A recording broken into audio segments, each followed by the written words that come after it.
मापन किसी भी राशि में मापन का इम्पोर्टेंस सबसे ज्यादा होता है और मापन से रिलेटेड कुछ टॉपिक है जो आपको रसायन विज्ञान की मूल अवधारणा के पहले पार्ट में मिलेगा। उसमें पहला है यथार्थता और परिशुद्धता, एक्यूरेसी और प्रिसीजन।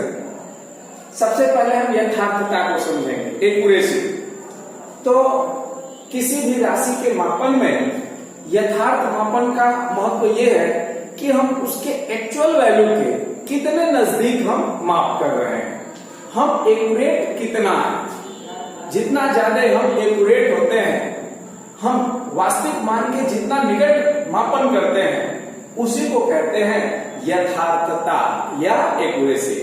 अगर हम गुरुत्वीय त्वरण स्मॉल जी की कैलकुलेशन कर रहे हैं, वैल्यू निकाल रहे हैं, तो आप जानते हो 9.8 मीटर प्रति सेकंड स्क्वायर। ये फिजिक्स के प्रैक्टिकल में है। तो अब हम जब प्रैक्टिकली हम जी की वैल्यू फाइंड आउट करते हैं और 9.8 के हम जितना ज्यादा नजदीक पहुंचते हैं, हमारा प्रयोग उतना ही ज्यादा एक्यूरेट है, उतना ही ज्यादा यथार्थ है। तो यथार्थता यही है कि किसी भी प्रयोग में या मापन में हम वास्तविक मान के कितना नजदीक पहुंचते हैं, उसे हम यथार्थता कहते हैं। परिशुद्धता भी मापन के एक गुण में आता है। परिशुद्धता जो है ये व्यक्त करता है कि जो माप है वो विभिन्न मान, क्योंकि हमारा जो प्रायोगिक मान है वो वास्तविक मान के एकदम इक्वल है, ये संभव नहीं है। उसमें कुछ न कुछ प्रायोगिक त्रुटि अवश्य होती है, लेकिन विभिन्न मान जो है वो आपस में कितना नजदीक है, कितना क्लोज है, उसको हम कहते हैं परिशुद्धता, प्रिसीजन। जैसे अगर हम इसको डायग्राम से समझें तो किसी भौतिक राशि का जो मान है वो अगर ये है, तो उस आधार पर हम ये डिसाइड करते हैं कि जो विभिन्न मान है, अगर वो विभिन्न मान इस प्रकार से है तो विभिन्न मान आप देखो दूर दूर है, तो ये परिशुद्ध नहीं है, प्रिसीजन नहीं है और नहीं एक्यूरेट है, क्योंकि ये वास्तविक वैल्यू से अलग अलग है। हाँ, अगर हम इस डायग्राम को देखें तो अगर हमारी प्रायोगिक वैल्यू ऐसे आए, भले वास्तविक से कुछ अलग है लेकिन क्लोज है, तो हम इसको कहेंगे कि ये परिशुद्ध है, यथार्थ नहीं है। और ये माप जो है परिशुद्ध नहीं है, दूर दूर है, लेकिन इनका एवरेज इसके बीच में आएगा, इसलिए यथार्थ है। और तीसरा जो है उसको आप समझेंगे जो वास्तविक मान है उसके नजदीक है। तो ये जो प्रयोग है, विभिन्न चार मान जो प्रयोग से निकाले गए हैं, ये परिशुद्ध भी है और यथार्थ भी है। ये यथार्थ है, परिशुद्ध नहीं। ये परिशुद्ध है, यथार्थ नहीं। तो यथार्थता और परिशुद्धता का यही कॉन्सेप्ट होता है। इसके बाद मापन से संबंधित सार्थक अंक, सिग्निफिकेंट फिगर्स। जैसे कोई राशि हम माप रहे हैं, मान लीजिए इस मार्केट की हम लंबाई माप रहे हैं और किसी माप में इसको लिख रहे हैं 20 सेंटीमीटर, 15 सेंटीमीटर, कुछ भी लिख दिया जो माप रहा है हमने, तो मापन के आधार पर हम 20 सेंटीमीटर लिख रहे हैं। तो ये कंफर्म है कि अगर हमने 20 लिखा तो ये 19 और 21 के बीच में होगा। वहीं अगर हम इसको 20.0 लिख रहे हैं, इसका मतलब है कि ये 19.9 और 20.1 के बीच में है। तो ये माप कम परिशुद्ध है, ये माप अधिक परिशुद्ध है। वहीं अगर हम माप 20.00 लिख रहे हैं तो ये निश्चित रूप से 19.99 और 20.01 के बीच में है। तो ये माप और ज्यादा परिशुद्ध है। लेकिन परिशुद्धता के साथ साथ इसमें सार्थक अंकों की संख्या भी बढ़ती है, और किसी भी माप में सार्थक अंकों की संख्या जितनी अधिक होती है वो मापन उतना ही अधिक परिशुद्ध माना जाता है। अब इसको समझेंगे कि सार्थक अंक है क्या। जैसे हमने अपने माप में 2 अंक का निर्धारण किया है, तो यहाँ पे 2 सार्थक अंक है, यहाँ पे 3 सार्थक अंक है और यहाँ पर 4 सार्थक अंक है। तो हम सबसे पहले सार्थक अंकों के निर्धारण के नियम समझेंगे। उसमें पहला नियम है कि सभी गैर शून्य अंक जो है, नॉन जीरो डिजिट्स 1 to 9, वो सभी निश्चित रूप से सार्थक अंक है। दूसरा, जो जीरो है, शून्य है, वो सार्थक हो भी सकता है, नहीं भी हो सकता है, बस जीरो के लिए डिसीजन लेना है।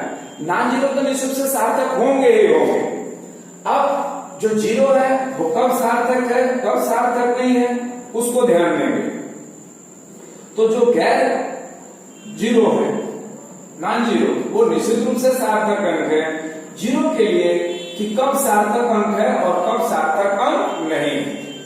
जैसे हम लोग अगर मापन करते हैं और मापन में दशमलव से पहले कोई नॉन जीरो है, तो दशमलव के बाद आने वाले समस्त संख्याएं, समस्त शून्य, वो सार्थक अंक हैं। जैसे 1.004, तो इसमें एक जो है वो नॉन जीरो नंबर है, इसके बाद डेसिमल है, डेसिमल के बाद जितने भी डिजिट है, नॉन जीरो तो सिग्निफिकेंट है ही है, सार्थक है ही है, ये दोनों जीरो भी सार्थक अंक ही होंगे। और 0.0205, तो एक चीज समझें, अगर दशमलव से पहले जीरो है तो दशमलव के तुरंत बाद वाले जीरो वो सार्थक अंक नहीं है। ये जीरो भी सार्थक नहीं है क्योंकि ये दशमलव के लोकेशन को क्यों दिखाता है, इसकी कोई वैल्यू नहीं होती। और दशमलव के तुरंत बाद वाले जीरो भी सार्थक अंक नहीं होते हैं। तो यहां पर सार्थक अंकों की संख्या 3 है, 205। और किसी सार्थक अंक के बाद वाले सभी शून्य सार्थक होते हैं। तो ये सार्थक अंक है, तो इसके बाद वाला ये जीरो सार्थक है, लेकिन ये जीरो सार्थक नहीं है। और एक चीज ध्यान देंगे, 0.1200, अब देखें 12, ये नॉन जीरो नंबर है, तो इसके बाद वाला जीरो क्या है, सार्थक। अब ये जीरो सार्थक है, तो इसके बाद वाला जीरो भी सार्थक ही होगा। तो इस तरह से हम जीरो को डिसाइड करेंगे कि कब जीरो सार्थक अंक है और कब जीरो सार्थक अंक नहीं है। और जब हम संख्याओं को या मापन को 10 के घातांक के रूप में लिखेंगे, 4 घातांकी संकेतन भी उसको कहते हैं, तो उसमें हम घातांक को नहीं, गुणांक को चेक करते हैं कि उसमें कितने सार्थक अंक है। उससे पहले आप 4 घातांकी संकेतन को समझेंगे। एक्सपोनेंशियल फॉर्म या एक्सपोनेंशियल नोटेशन कहते हैं। जैसे कोई संख्या इस तरह से लिखी गई है 2600, तो इसको 4 घातांकी संकेतन में बस ये ध्यान देना है आपको कि पहले अंक के बाद एक नॉन जीरो नंबर के बाद आप दशमलव लगाते हो, और इस स्थिति में आप ये देखते हो कि डेसिमल पॉइंट को हमने कितना लेफ्ट या राइट किया है, दशमलव को हम कितना बाईं ओर अथवा दाईं ओर ले जा रहे हैं। जितने अंक हम बाईं ओर ले जाएंगे 10 के उतने ही पॉजिटिव पावर, 10 के उतने ही धनात्मक घात होंगे। तो इसको हम लिख सकते हैं 10⁻3, क्योंकि डेसिमल यहाँ पे है और हम यहाँ पे 3 अंक लेफ्ट ले जा रहे हैं, 3 डिजिट, तो ऐसी स्थिति में 10 के घात 3 आएगा। और ये अगर है 0.00027, इसको अगर हम 10 के घातांक के रूप में लिखना चाह रहे हैं, तो पहले हम पहला नॉन जीरो नंबर 2 है, तो 2.7 इंटू 10 टू द पावर। अब फिर ध्यान देंगे, डेसिमल को हम राइट साइड शिफ्ट कर रहे हैं, कितने डिजिट, 4 डिजिट, 1 2 3 4। तो राइट में जितना ले जाएंगे उतना नेगेटिव पावर, तो 2.7 इंटू 10 टू द पावर -4। तो ये 4 घातांकी संकेतन है। और 4 घातांकी संकेतन में हम जब सार्थकों की गणना करते हैं तो ये ध्यान रखते हैं कि इसमें कितने सार्थक अंक है, गुणांक में, घातांक नहीं, गुणांक में 2 है, तो यहाँ पे सार्थक अंकों की संख्या 2 है। इस तरह से लिखेंगे तो सार्थक अंकों की संख्या 4। अब संख्याओं का निकटतम परिसीमन, जब हम हर एक सार्थक अंकों की गणना करेंगे तो वहां पर हमको निकटतम मान निकालने पड़ेंगे। तो निकटतम मान निकालने के लिए आपको एक लास्ट डिजिट पे जितने अंक पर हमको निकटतम या राउंड ऑफ करना है, तो वहां पर हम ये देखते हैं कि जिस अंक को हटा रहे हैं वो 5 से बड़ा है कि 5 से छोटा है। अगर 5 से छोटा है तो मान में परिवर्तन करते समय कोई परिवर्तन नहीं होगा और अंक को हटा दिया जाता है। जैसे 2.6427, अगर हम इसको दशमलव के 2 अंक तक निकटतम लिख रहे हैं तो हम यहाँ अंकों को हटाएंगे और हटाए जाने वाला पहला अंक देखेंगे क्या है, 5 से बड़ा है कि 5 से छोटा है। तो ये 2 क्या है, 5 से छोटा है, तो हम इसको हटा देंगे और इससे पहले कोई परिवर्तन नहीं करेंगे। 2.64, अगर वो अंक हटाए जाने वाला अंक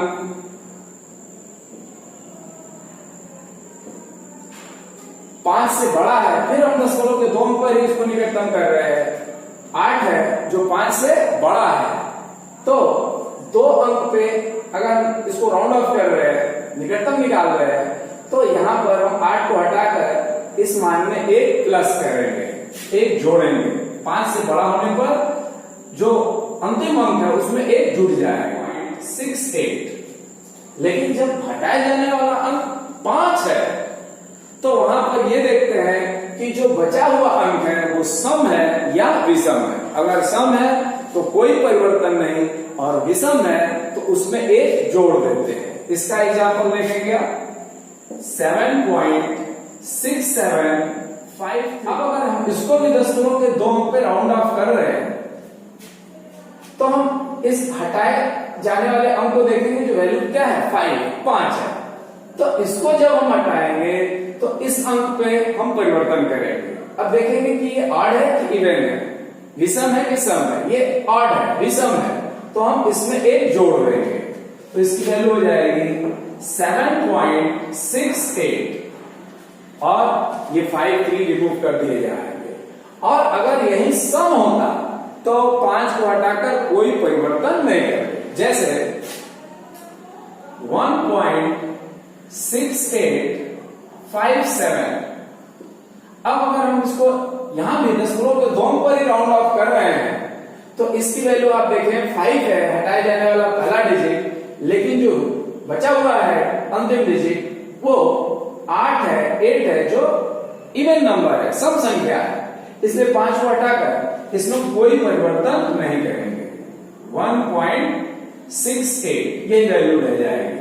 तो 5 से छोटा है तो आप मान हटा दीजिए, कोई परिवर्तन नहीं। अंक को हटाने पर 5 से बड़ा है तो अंक को हटाकर आप जो बची हुई संख्या अंतिम अंक उसमें 1 जोड़ देंगे। और अगर 5 है तो 5 को हटाया उसके बाद वाले अंकों को हटाएंगे तो देखेंगे कि वो रिमेनिंग जो लास्ट है बचा हुआ वो अंक क्या है, ऑड है कि इवन है, सम है कि विषम है। अगर सम है तो कोई चेंज नहीं, विषम है तो उसमें हम 1 ऐड कर देंगे। अब हम लास्ट टॉपिक पे आते हैं आज के, सार्थक अंकों की गणना। जो सिग्निफिकेंट फिगर है उसके आधार पर जो कैलकुलेशन है, एडिशन, सब्सट्रैक्शन, मल्टीप्लिकेशन, डिवीजन, ये किस आधार पर किए जाते हैं। जैसे अगर हम जोड़ रहे हैं 2 अंकों को या 2 से ज्यादा अंक हैं, उसको अगर हम एडिशन उसमें कर रहे हैं तो वहां पर आप ये चेक करोगे कि उसमें जोड़ने और घटाने के लिए अलग रूल है, गुणा भाग के लिए अलग रूल है। जोड़ने घटाने के समय आप जो माप है उनको जोड़ या घटा लेंगे, फिर अंतिम रिजल्ट जो देंगे, फाइनल आंसर, वो इस आधार पर देंगे कि जो दिए गए विभिन्न माप हैं उसमें दशमलव के बाद सबसे कम अंक कितना है, उतने ही अंक पर हम अपना योगफल या अंतर देंगे। जैसे 7.16 2.758, अगर हम इसको जोड़ना है तो हम 7 की जगह 17 ले लेंगे। तो यहां पर हम सिंपल अर्थमेटिक यूज करेंगे, हम जोड़ लेंगे। जैसे यहाँ कुछ नहीं है, यहाँ 8 जोड़ा, 6 + 5 11, 1 + 7 8 और 1 कैरी ओवर 9, 7 + 2 9, 19.918। पहली चीज जोड़ते हैं तो उनकी राशि मात्रक एक समान है। मान लीजिए हमने सेंटीमीटर में कोई राशि लिया है, दो लंबी वस्तुओं को हम नाप कर उसकी लंबाई कितनी उनका योगफल कितना होगा, तो इस तरह से हम योगफल सेंटीमीटर में निकालेंगे। लेकिन ये ध्यान रखें कि जो पहला अंक जोड़े हैं उसमें दशमलव के बाद केवल 2 अंक है, जबकि बाद वाले में दशमलव के बाद 3 अंक है और हमारा योगफल भी दशमलव के 3 अंक में आया है। तो हम ये ध्यान रखेंगे कि हमारा अंतिम जो उत्तर है, फाइनल आंसर, योगफल या अंतर में, जोड़ और घटाने में, तो हम जो न्यूनतम अंक है दशमलव के बाद उसी रूप में हम आंसर देंगे, उत्तर देंगे। तो दशमलव के बाद या न्यूनतम 2 अंक है, क्योंकि इसमें 2 इसमें 3 है, तो न्यूनतम अंक 2 है दशमलव के बाद। तो अंतिम उत्तर जो होगा दशमलव के 2 अंक के बाद में देना होगा, तो हम इसको 2 अंक पे राउंड ऑफ करेंगे, निकटतम मान निकालेंगे। अब 2 अंक के बाद जो 8 है उसको हटाएंगे। अब आप जान लो कि 8 5 से बड़ा है, जैसे आपको निकटतम मान में बताया गया, तो बगल के अंक में 1 जोड़ देंगे। तो फाइनल आंसर योगफल जो सार्थक अंकों के आधार पर इसका जोड़ है, योगफल है, वो आएगा 19.92 सेंटीमीटर। ऐसा ही नियम आप घटाने में भी अप्लाई करेंगे। बस ये ध्यान देंगे कि दशमलव के बाद सबसे कम अंक कितना है। गुणा और भाग, गुणा और भाग में थोड़ा सा नियम अलग है। गुणा और भाग करते समय जिस राशि का हम गुणा और भाग करते हैं, गुणा और भाग जरूरी नहीं कि समान राशि में हो। जैसे आप वेग निकालते हो, चाल निकालते हो, दूरी बटे समय। अगर हम दूरी निकाल रहे हैं, चाल बटे समय, तो जो गुणा हो रही राशि या जिनका हम भाग कर रहे हैं वो जरूरी नहीं कि उनके मात्रक समान हो भी सकते हैं। जैसे क्षेत्रफल निकालते हैं, लंबाई गुणते चौड़ाई, तो वहां दोनों के मात्रक समान है। तो मात्रक समान हो या असमान हो, जो हम माप ले रहे हैं, जैसे हम क्षेत्रफल निकाल रहे हैं, किसी आयत की लंबाई 1.50 सेंटीमीटर और चौड़ाई 1.2 सेंटीमीटर, तो ऐसी स्थिति में इसमें कितने सार्थक अंक है? 3। इसमें कितने सार्थक अंक है? 2। हम ये ध्यान देते हैं कि जो माप लिए हैं उसमें न्यूनतम सार्थक अंक कितना है। गुणा भाग के लिए न्यूनतम सार्थक अंक देखेंगे, जबकि जोड़ और घटाने में दशमलव के बाद न्यूनतम अंक देखना होता है। तो जब गुणा और भाग करेंगे तो फाइनल जो गुणनफल या भागफल आता है उसमें हम ये देखेंगे कि न्यूनतम सार्थक अंक कितना है किसी भी दिए हुए राशि में, उसी के आधार पर हमारा फाइनल आंसर होता है। जैसे एरिया इक्वल टू लंबाई गुणते चौड़ाई, तो लंबाई है 1.50 जिसमें 3 सार्थक अंक है, और चौड़ाई है 1.2 जिसमें 2 सार्थक अंक है। अब जब हम इसका गुणा करते हैं तो आप सिंपल अर्थमेटिक की तरह पहले मल्टीप्लाई करेंगे। 0, 2, 5, 10, 3, 0, 5, 1, 0, 0, 8, 1, डेसिमल 2 और 1 3 पॉइंट पे यहां, तो ये इसका प्रोडक्ट है, मल्टीप्लाई है। अब हम अपना आंसर जो है, यहाँ पे कुछ सार्थक अंक 4 हो गए, लेकिन हमारा अंतिम उत्तर 2 सार्थक अंकों में होगा, इसलिए हम इसकी वैल्यू लिखेंगे 1.8 सेंटीमीटर स्क्वायर। तो क्षेत्रफल हो जाएगा 1.8 वर्ग सेंटीमीटर। तो ये सार्थक अंकों के द्वारा गणना है। अगर हम भाग का भी एक एग्जाम्पल देखते हैं, तो भाग के लिए जैसे चाल निकालना है, हम दूरी और समय निकाल चुके हैं, तो चाल बराबर आप सभी जानते हो दूरी बटे समय होता है। अगर कोई गतिशील पिंड 15 सेंटीमीटर या 15 मीटर की दूरी तय करता है 3 सेकंड में, तो उस समय उसका चाल दूरी बटे समय 15/3 5.0 या 5 जो भी लिखते हैं, लेकिन हमको ये ध्यान देना होगा कि इसमें 2 सार्थक अंक है, इसमें 1 सार्थक अंक है, तो फाइनल आंसर जो होगा वो 1 सार्थक अंक में आएगा। तो हम उसे दशमलव के बाद 0 का कोई महत्व नहीं, तो इस तरह से लिख देंगे। और ये भी ध्यान देना है कि जो गणना में गुणा भाग कर रहे हैं और कोई निश्चित संख्या है, जैसे वर्ग की भुजा है,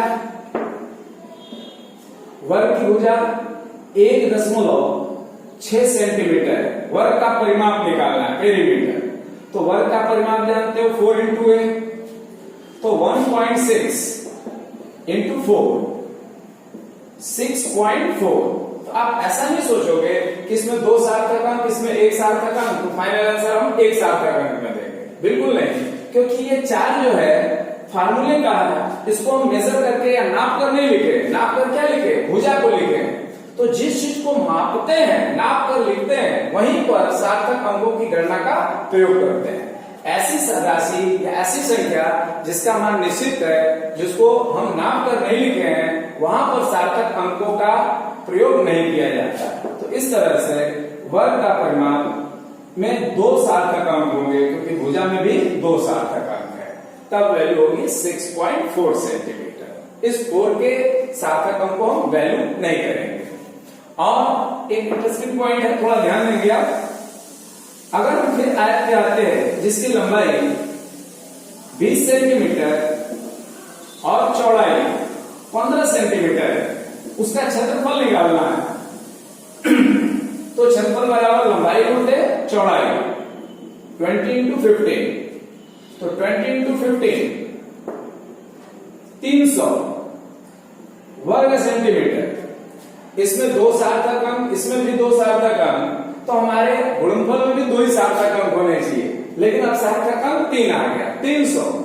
तो यहां पर हम इसका निकटतम मान अब उस तरह से नहीं करना है कि आप दशमलव के बाद वाले अंकों में निकटतम करके आप हटाते हो। यहाँ पे हम 0 हटा के 30 लिख दें, तो 300 से 30 का कोई मैच ही नहीं है। तो यहां पर हम ऐसे लिखेंगे कि सार्थक अंकों की संख्या 2 रहे और हमारे मान में भी परिवर्तन न आए। तो ऐसी स्थिति में हम 4 घातांकी संकेतन का प्रयोग करेंगे, 3.0 इंटू 10⁻²। अब इसमें कितने सार्थक अंक है? 2। हमारे दिए गए राशियों में भी कितने सार्थक अंक थे? 2। तो इस तरह से फाइनल आंसर जो है हमारा 2 सार्थक अंक में आता है और मान में भी परिवर्तन नहीं होता है। तो इस तरह से आप देखोगे कि जो समस्या थी, जो कहावत है आपकी कि कांव भी मर गई और लाठी भी नहीं टूटा, उस आधार पर उसको हम हल कर लेते हैं।